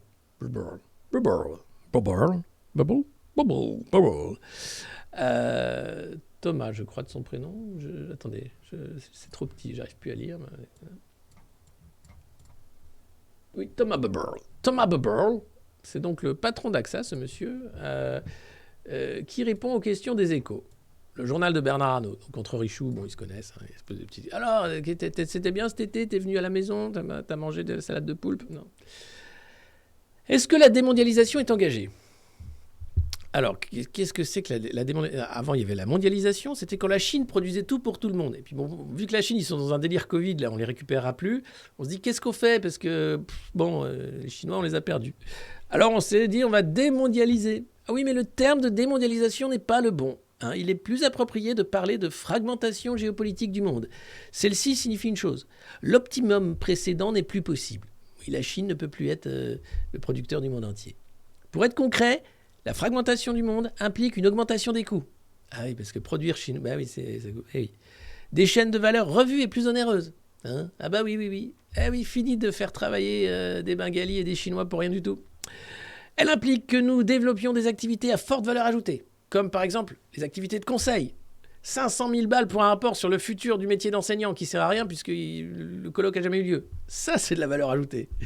Avec toujours plus d'innovation. Ça, c'est bien Startup Nation. Hein. Quand tu ne sais plus quoi dire, tu dis « Non, mais l'innovation nous sauvera. Hein. » Tu sais, t'inquiète pas, moi je pense toujours au génie humain. Et je me dis « Mais tu sais, l'innovation va nous sauver. » Peut-être. Enfin, l'innovation a créé la bombe nucléaire, le virus augmenté en laboratoire. Que sais-je encore? Bon, il y a des innovations qui ne sont pas non plus... Bon, mais bref. Et puis, il faut investir pour faire face aux conséquences sociales chez nous. Les conséquences sociales, qu'est-ce que c'est?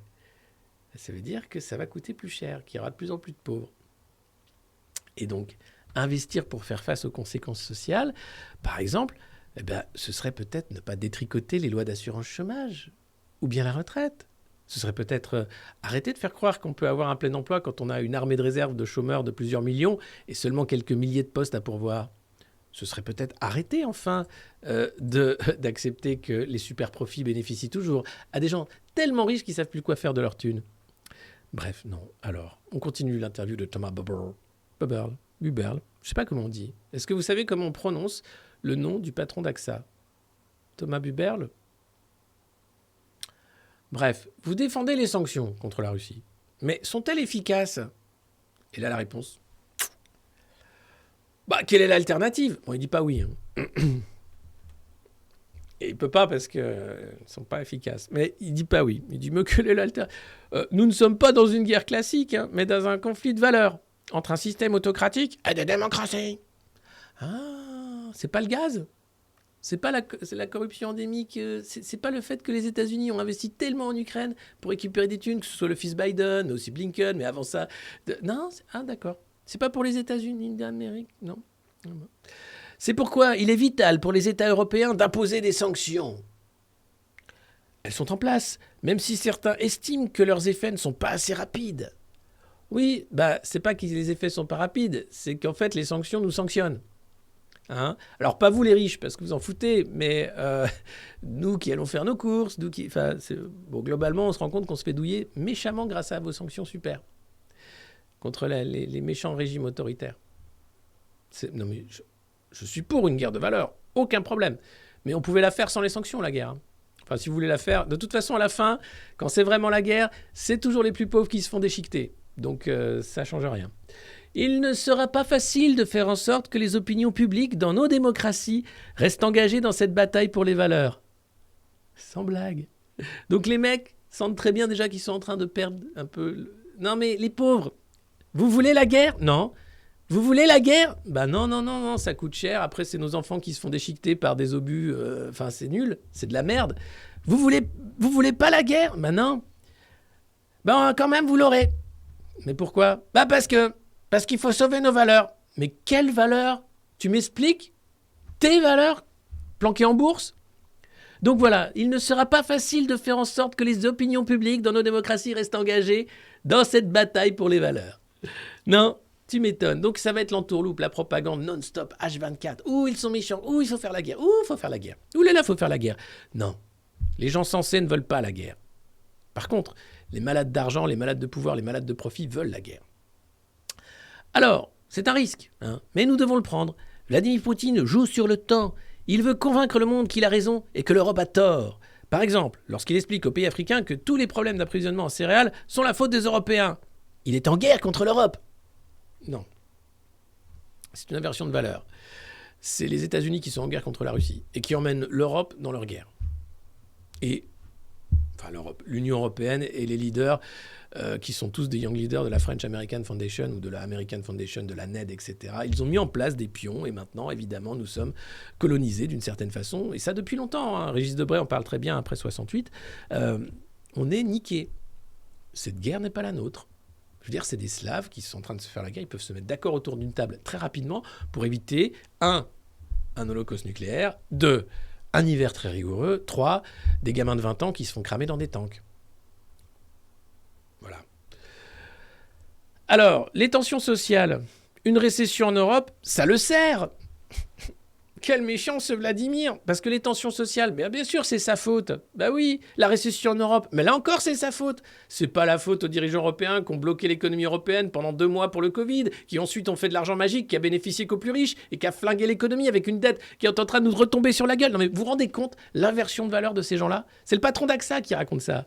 Donc les mecs sont dans leur monde, hein, et tout va très bien. Ils n'ont jamais fait d'erreur. Enfin, quand ils reconnaissent une erreur, c'est pas vraiment une erreur. Ça va. Aux États européens de ne pas faiblir. Les sanctions sont nécessaires, même si elles ont un prix.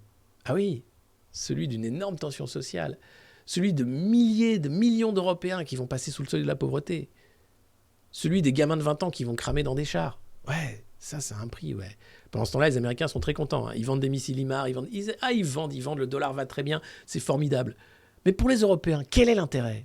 Défendre les démocraties, on peut le faire sans les sanctions, aucun problème. Les valeurs, on peut les défendre. Ouais. D'ailleurs, je ne pense pas que la guerre soit une bonne valeur. Mais bon. Bien sûr, cela ne peut pas durer éternellement. Il faudra trouver une porte de sortie. Donc il commence quand même à se dire que bon, il se peut que ça... Parce que là, il va y avoir plein de morts. Offensive ukrainienne, la guerre va continuer, des gamins de 20 ans vont se faire déchiqueter, des innocents, des civils vont se faire déchiqueter. C'est la guerre, c'est de la merde, quelle que soit la guerre. Mais pour les profiteurs de guerre, ceux qui créent les armes, qui les vendent, ceux qui vont reconstruire derrière, ceux qui poussent à la guerre, parce que, mon Dieu, ce sont nos valeurs, parce que nous n'avons pas le choix. Ceux-là, ils sont planqués, il n'y a aucun problème, ça ira très bien pour eux. Donc voilà, moi je serais pour qu'on trouve une porte de sortie bien avant en réalité, monsieur.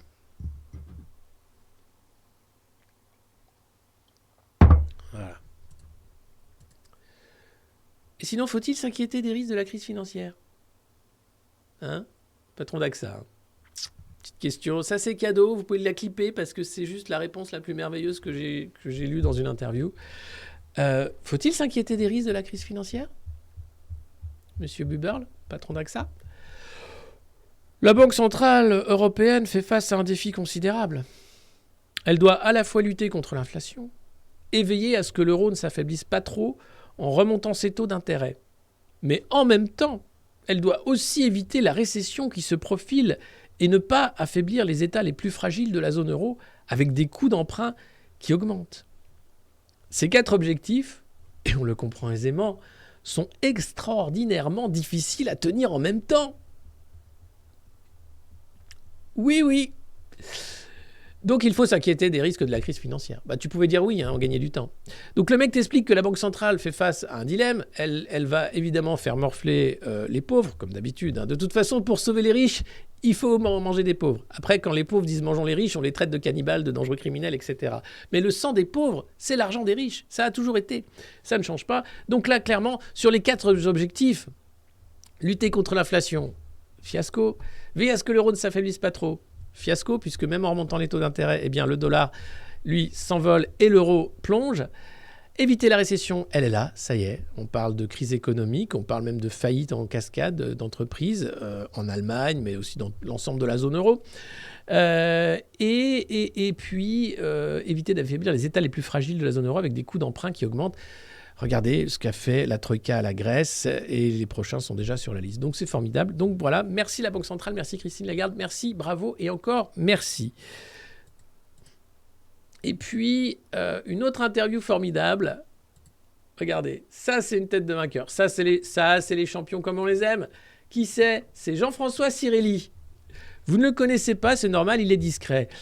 C'est le président de BlackRock en France. Alors vous allez me dire, ah bah il en faut un.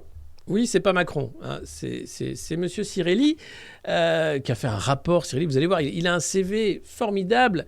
Il est PDG de Gaz de France de 2004 à 2008. Après la fusion avec Suez, il a été directeur général délégué du futur Engie jusqu'en 2014, administrateur d'Uniper, l'énergéticien allemand, de 2016 à 2020. Donc le mec, partout où il passe, c'est la Bérésina. Il a passé son temps à ouvrir des marchés pour ses copains financiers. Maintenant, il bosse chez BlackRock, donc il est bien remercié pour ce qu'il a fait. En revanche, les entreprises par lesquelles ils sont passés sont toutes dans le rouge et dans la merde. Mais Jean-François Cirelli, non content de pondre des rapports, etc., ça fait partie de ces petites chevilles ouvrières de la financiarisation du monde qui nous emmènent droit dans le mur. Il est là, avec son sourire et sa tête de champion, sa belle cravate en soie, et il va t'expliquer quand même que le problème des marchés de l'énergie, c'est qu'ils ont été exacerbés par la lenteur des autorités européennes à prendre conscience des conséquences de la volatilité des prix. Il a passé son temps à foutre en l'air des secteurs stratégiques, celui de l'énergie, pour que des copains à lui s'en mettent plein les fouilles, lui y compris. Ça s'appelle le marché. Et il accuse ensuite le régulateur de ne pas avoir pris l'ampleur du merdier qu'était le marché de l'énergie, qui est un faux marché puisque l'énergie est un secteur stratégique en réalité. Ce mec est là, dans Les Échos, le journal de Bernard Arnault, pour t'expliquer que oui, il va falloir faire baisser les prix, hein, mais c'est vraiment l'objectif du moment. Il a passé son temps à faire que tout explose pour qu'il y ait de l'argent magique pour ses copains. Voilà. Alors, je vous lis l'interview de M. Cirelli. C'est quand même très propre. Merci, vous êtes plus de 2000 ce matin. C'est chouette.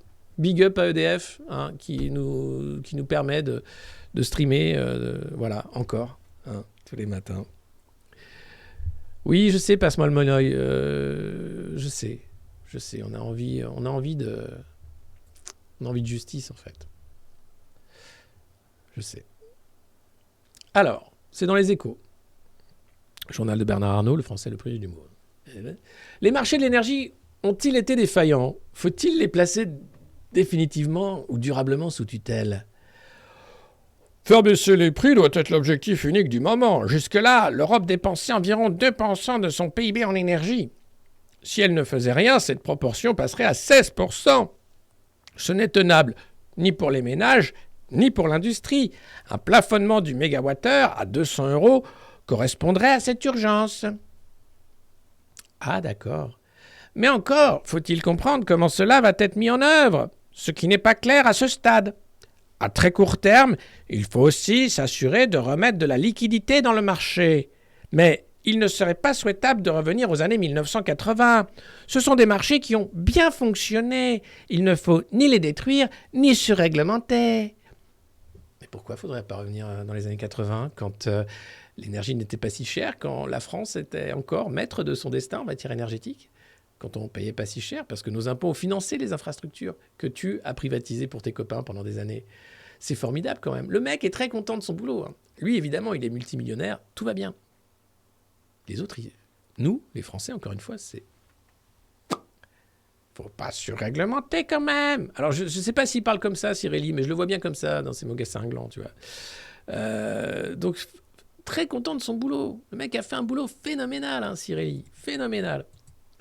Certains acteurs financiers, intermédiaires, traders, hedge funds ont réalisé de justes profits à l'occasion de cette crise. Cette situation n'est-elle pas choquante ? Bon, il pose la question au patron de BlackRock, hein, qui est quand même en termes de prédateur un des premiers de la planète. Hein. Patron de BlackRock, France Benelux. Jean-François Cirelli. Je rappelle pour ceux qui nous arrivent en cours de revue de presse. C'est quand même choquant, vous faites plein de thunes sur le dos des pauvres. C'est dégueulasse quand même, votre métier. Oh, elle l'est, de toute évidence, mais il est peu probable que Bruxelles, qui veut s'attaquer aux revenus des producteurs d'électricité et prélever une partie des bénéfices des groupes gaziers et pétroliers, parvienne à capter ce type de profit financier. Eh oui, l'Union européenne, ça sert à rien quand il s'agit d'aller chercher l'argent chez les riches. Ça sert à rien à part vous dire « Oh, il faut pas se doucher, hein. Il fait trop chaud, il faut trop économiser l'énergie, il faut arrêter les conneries. » Ça sert à rien, à part nous contraindre davantage à une vie de merde, tandis que eux continuent de nous prendre pour des cons et de récupérer l'argent. Alors je veux bien qu'on reste sage. Je veux bien qu'on continue de dire que c'est formidable, que ça va ruisseler, que ces gens-là ont des diplômes, ils savent ce qu'ils font. Non. Ils font n'importe quoi et ils récupèrent l'argent avant de se tirer. C'est un hold-up. Et c'est un hold-up qui dure depuis des années, grâce notamment aux lobbyistes planqués à Bruxelles qui ont fait en sorte que ce marché unique soit un marché unique et pas plus. Alors aujourd'hui, on nous parle de valeurs, mais regardez les valeurs où elles nous ont emmenés, quoi. Et c'est les Échos qui donnent la parole à M. Cirelli qui t'explique que « Oui, c'est dégueulasse, mais vous n'y pouvez rien. » Ah, c'est merveilleux. Tu crois ? On n'y peut rien vraiment ? Je sais pas. C'est fatigant. Je sais, Annick, c'est fatigant moralement, tout ça. Il y a une manif, hein, samedi, si vous voulez y aller, c'est les Gilets jaunes. Alors, la rue, évidemment, c'est un exutoire, une façon de dire que ça ne va pas. Après, il y a aussi des mouvements de consommateurs qui refusent de payer les factures, qui vont dire simplement « je ne joue plus à ton jeu, il est complètement pipé ». Il y a plein de façons, en réalité, de réagir face à cette ignominie, en fait, hein, qu'on appelle « there is no alternative », l'état des choses. Les puissants ne sont puissants que parce que nous sommes faibles. Ça, c'est clair. Le nombre, ça compte. Et oui, il faudra du monde dans la rue si on veut que les choses changent. Mais on est loin d'être assez nombreux, malheureusement. Tous les matins, ici, on essaye de montrer un peu la face de ces gens qui rient, en fait, de notre impuissance et qui sont très puissants. Très, très puissants. Et tout ça, c'est que de l'argent. De l'argent magique, en plus. De l'argent qui n'a aucune valeur. Ah, sinon, une bonne nouvelle, sur le plan de la santé quand même. Moderna promet un vaccin à ARN révolutionnaire contre la grippe en 2023. Ah bah, c'est génial ça. Comme ceux qui marchent 4 doses contre la Covid. Pareil, en mieux. Ah bon ? Bon alors, si on n'est pas gâté quand même, hein, c'est Stéphane Bancel aussi qui donne son interview aux Échos. Pressé par le marché de se diversifier hors du Covid, la biotech américaine fait le point sur ses développements. Donc tu te rends compte que les biotech, les big pharma, c'est pas la santé qui les intéresse, c'est le marché. Hein. Pressé par le marché de se diversifier. Bon alors, tu nous craches du profit, connard ? Mais vous voulez pas un truc qui soigne ? Non, du profit ! Ah d'accord. Bon, j'ai un truc. Mais attention, hein, on a essayé, c'est pas non plus, c'est un vaccin ARN contre la grippe. T'abuses. Oui, non, mais contre la grippe. Ah, tous les ans donc. Ouais. Ah bah ça c'est bien, c'est bien, c'est bien. Puis ça coûte pas cher à faire vu que t'as déjà la sauce. Ouais. Bon bah écoute, nickel. Alors là c'est génial. Donc là, elle développe 32 vaccins à ARN messager, mais applique aussi l'ARN à des maladies génétiques des enfants, des cancers et s'attaque à la mucoviscidose. Voilà. Donc là, l'ARN va sauver le monde et le monde de la médecine. C'est une révolution, l'ARN. C'est pour ça qu'il a été testé à grande ampleur grâce à la crise Covid. C'était un peu un test. Alors, évidemment, hein, il y a eu des pots cassés, mais il ne faut pas en parler. Et puis, nous respectons les consignes de l'OMS. Hein, vaccinez-vous, vaccinez-vous, vaccinez-vous. Et puis, 4 doses permettent d'avoir une forme atténuée du Covid. Donc, c'est assez rassurant quand même. Le marché... Alors, attendez, je vous lis le truc quand même. C'est un interview de Bancel, le patron de Moderna. Encore un Français qui a réussi, qui est milliardaire, pardon. 18 milliards. Ils ont en trésor de guerre 18 milliards prêts à investir pour créer de l'ARN. En veux-tu, en voilà. Ouais, pour le rhume, tout ça. C'est génial. C'est super écolo, l'ARN. Arrêtez, c'est ce qu'on fait de mieux. Ça permet de faire un vaccin en 3 mois, alors qu'avant, il fallait 7 ans. C'est génial. Le marché attend que la biotech prouve qu'elle peut se diversifier hors Covid. Alors, Moderna s'y attelle. Ce jeudi, en faisant le point sur ces développements face aux investisseurs, sur la grippe, contre laquelle les participants au test de phase 3 ont reçu leur dose. La biotech est confiante. Sur une des 4 souches du vaccin annuel, qui cause à elle seule 90% des hospitalisations, les tests de phase 2 ont déjà montré un niveau d'anticorps supérieur au vaccin traditionnel. Alors, on ne sait pas combien de temps ça dure. Enfin, vous savez, c'est les communiqués de presse des boîtes. Vaccin 3 en 1 en 2024. Là, vous êtes content ? Là, je sais que vous êtes content. Oui, parce que pour le dirigeant, l'ARN messager va révolutionner la prévention de la grippe.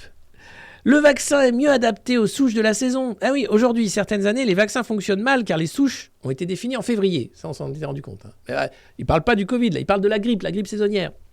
Avec l'ARN, on pourra les définir en juin et pays par pays. De faire un petit vaccin grippe pays par pays. C'est pas beau ça. Et lutter contre le virus de la grippe avec des traitements qui anéantissent le virus gentiment, comme ça, sans effet secondaire. L'ARN, non, c'est pas. D'accord. Et il rappelle que pour les rappels anti-Covid ciblant Omicron, BA4 et BA5, Moderna a démarré de 0 fin juin et le vaccin est disponible depuis le 3 septembre en pharmacie aux États-Unis. Voilà, donc c'est merveilleux, c'est beau la science. J'ai envie de dire c'est beau la science, surtout quand c'est le marché qui t'explique à la science qu'il faut faire des trucs. Et puis, pour finir en beauté, puisque vous avez été sages et si nombreux ce matin, et que certains sont déprimés en disant ces nouvelles sont déprimantes. C'est terrible. Mais ça pourrait être pire. Parce que je vous mets un petit extrait de Papy Schwab, Klaus Schwab. Klaus Schwab, Forum économique mondial. Papy Schwab. Eh bien, figurez-vous que lui, il t'explique, à l'époque du Great Reset, avec son accent terrible, que ça pourrait être pire. On pourrait être victime d'une cyberattaque mondiale. Et là, le Covid serait rigolo. La crise ukrainienne serait rigolo. Le chapeau, je le mets... Non, il est derrière. Je le remettrai dans les jours qui viennent, ne vous inquiétez pas. Pitié, si. Ah, vous êtes des dingues, donc moi je suis dingue, moi je joue. Allez, c'est sous-titré, donc vous comprendrez son accent de merde. We all know, but still pay insufficient attention to the frightening scenario of a comprehensive cyber attack, which would bring to a complete halt to the power supply, transportation, hospital services, our society as a whole. The COVID-19 crisis would be seen in this respect as a small disturbance in comparison to a major cyber attack. To use the COVID-19 crisis as a timely opportunity to reflect on the lessons the cybersecurity community can draw and improve our preparedness for a potential cyber pandemic. Une cyberpandémie, le mec il est fondu quoi. Donc voilà, ça pourrait être pire, on pourrait être face à une cyberpandémie. Alors merci la science, merci Klaus Schwab, merci la vie, merci la reine d'Angleterre, merci à vous tous les modernos d'avoir été aussi nombreux ce matin à suivre la revue de presse. Elle est pour vous cette revue de presse chaque matin à 9h ou presque où nous essayons de rire de l'actualité anxiogène proposée par les médias d'oligarques qu'on appelle des capitaines d'industrie dans nos pays puisque nous sommes des démocraties florissantes. D'ailleurs la preuve, nous avons des conseils nationaux de la refondation qui nous proposent par exemple une grande consultation en ligne. Alors de quoi se plaint-on finalement quand on peut ouvrir notre gueule et que ça finit à la poubelle? C'est formidable quand même. On a une chance exceptionnelle. Le patron de BlackRock nous explique que oui, on se fait plein de thunes et c'est dégueulasse, mais vous y pouvez rien. Donc pourquoi en pleurer alors qu'on peut en rire en réalité? On peut en rire, on peut aussi agir, les réseaux de solidarité locaux, évidemment, les manifestations dans la rue, évidemment, mais aussi la petite désobéissance, le fait à un moment de dire non, mais ça suffit d'être pris pour un con, ça va bien, 5 minutes. Alors oui, merci à vous tous, merci à ceux qui offrent des abonnements, à ceux qui s'abonnent, à ceux qui nous suivent sur l'ensemble des réseaux sociaux, à ceux qui ne prennent pas ça trop au sérieux, qui ont encore cette force-là d'en rire. Je pense à tous ceux qui n'ont plus la force d'en rire, à ceux qui sont à bout, à ceux qui pensent qu'il n'y a pas de porte de sortie, à ceux qui sont déprimés, à ceux-là, je l'ai dit tout à l'heure, tendez la main, essayez de parler, n'ayez pas peur de chercher du secours quand vous en avez besoin. Parce que oui, tout ça, quand vous le prenez au sérieux, peut paraître extrêmement catastrophique. Mais il faut se rappeler que, quelles que soient les époques, il y a toujours eu de malfaisants tyrans et il y a toujours eu de pauvres paysans oppressés. Et ça ne changera jamais. C'est ça l'humain. Alors il faut simplement organiser ces petites poches de résistance, ces petites poches où ça tient, ces petits espaces où on se sent bien avec des amis. Et puis, parfois, c'est difficile parce qu'on n'a plus l'énergie, on se dit que ce n'est pas possible. Alors c'est à ce moment-là qu'il faut chercher de l'aide et n'hésitez pas. Donc voilà, il y a, pour ceux qui ont l'énergie, les manifs, les grèves qui arrivent, la grande marche et tout ça, si on est nombreux, peut éventuellement infléchir un peu les choses. S'il n'y a pas assez de monde, effectivement, ça ne servira à rien. Je vous mets les liens pour nous suivre un peu partout si vous cherchez. C'est là, Patreon. Père, peux-tu me chanter cette chanson, vieux macroniste? Il y a également nous la chantons tous les jours. Je n'ai pas encore mis le lien, je vais le faire tout à l'heure. Il y a trop de pubs. Je vais Bien sûr, Timmy. Ça me saoule. Merci.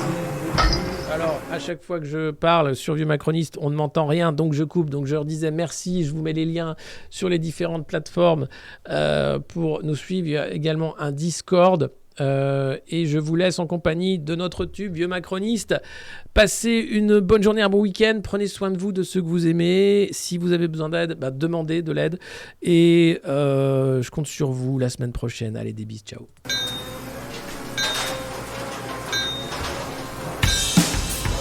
Père, peux-tu me chanter cette chanson, vieux macroniste? Nous la chantons tous les jours ou presque à la nuit. Bien sûr, Timmy.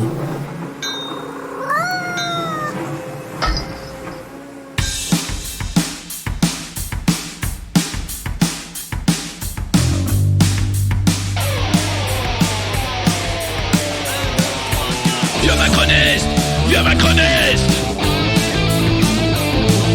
Mao 68 maintenant, total fasciste. Tu préfères la télé, surtout le gaz de schiste. Plutôt que décamper, tu t'accroches, tu t'enquistes. Vieux macroniste, vieux macroniste.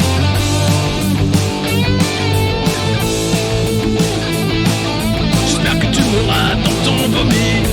Vieux macroniste. Arrête de nous faire chier, toi et tes amis.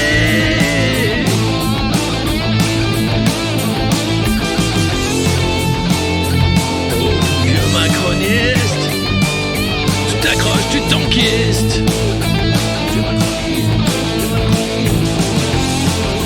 À la retraite depuis 15 ans, les autres tu t'en fiches.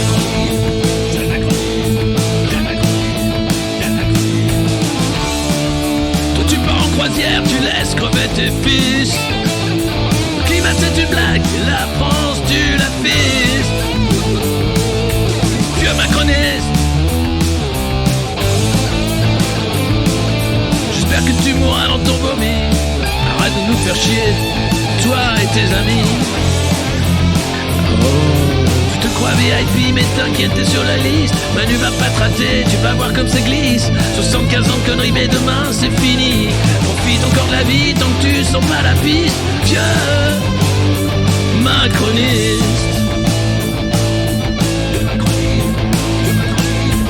Jeune, vieux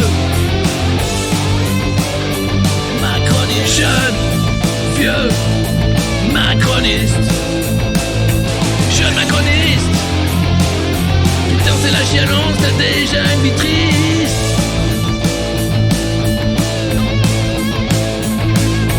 Jeune macroniste. CBC McKinsey, t'as un costume d'artiste. Tu rêves de prime chiche, toi tu niques déjà le fisc. Tu soutiens Zelensky pour cacher tous tes vices. Jeune macroniste. Jeune, vieux macroniste. Ni dans la kiffance d'un pays devenu triste.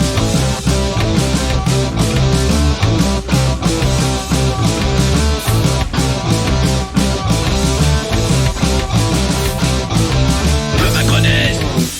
Ah ça c'est de la chanson.